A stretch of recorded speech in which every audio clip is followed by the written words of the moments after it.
Doctor BR Ambedkar విగ్రహానికి MLA Kunamneni Sambasivarao నివాళులర్పించారు. అంబేద్కర్ 69వ వర్ధంతి సందర్భంగా భద్రాద్రి కొత్తగూడెం జిల్లా కేంద్రంలోని బాబాసాహెబ్ విగ్రహానికి పూలమాల వేసి నివాళులర్పించారు. అనంతరం ఆయన మాట్లాడుతూ బడుగు బలహీన వర్గాలకు సామాజిక న్యాయం జరిగేందుకు పోరాడిన వ్యక్తి అంబేద్కర్ అని కొనియాడారు. రాజ్యాంగమే దేశ పౌరులను ఏకం చేస్తుందని చెప్పారు. అంబేద్కర్ అడుగుజాడల్లో నడిస్తే దేశం సుభిక్షంగా ఉంటుందని అన్నారు.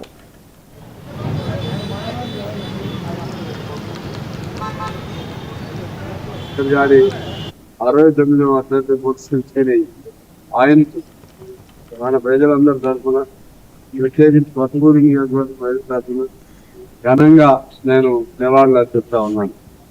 అంబేద్కర్ గారు ఈ భారతదేశాన్ని ఒక మాలగా ఉంటే, వివిధ పుష్పాలతో కూడిన మాలగా ఉంటే, ఆ మాలలో దారం ఎలా అన్నిటికీ కనిపించిందో అంబేద్కర్ గారు ఆయన నాయకత్వంలో రూపొందినటువంటి ఆ రాజ్యాంగం ఆ విధంగా సర్వ మతాలు సర్వ కులాలు అందరూ కలిసి ఉండే విధంగా, అదేవిధంగా నిమ్న కులాలు, పేద కులాలు, బలహీన వర్గాలు, అలాగే ఆర్థికంగా వెనుకబాటు లేనటువంటి వారు, అదేవిధంగా సామాజిక న్యాయం పొందినటువంటి వారు, వాళ్ళందరూ కూడా ఒక ఆశా కిరణంలాగా ఆ రోజుల్లో ఆయన పోరాటం చేశారు. ఆ రోజులోనే ద్విసభ్య అసెంబ్లీలు, పార్లమెంట్ సమావేశాల కోసం, పార్లమెంట్ స్థానాల కోసం పోరాటం చేశాడు.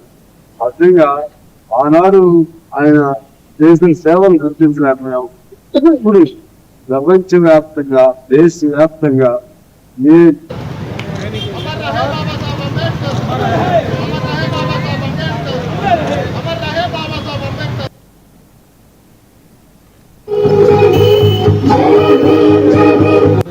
అక్కడ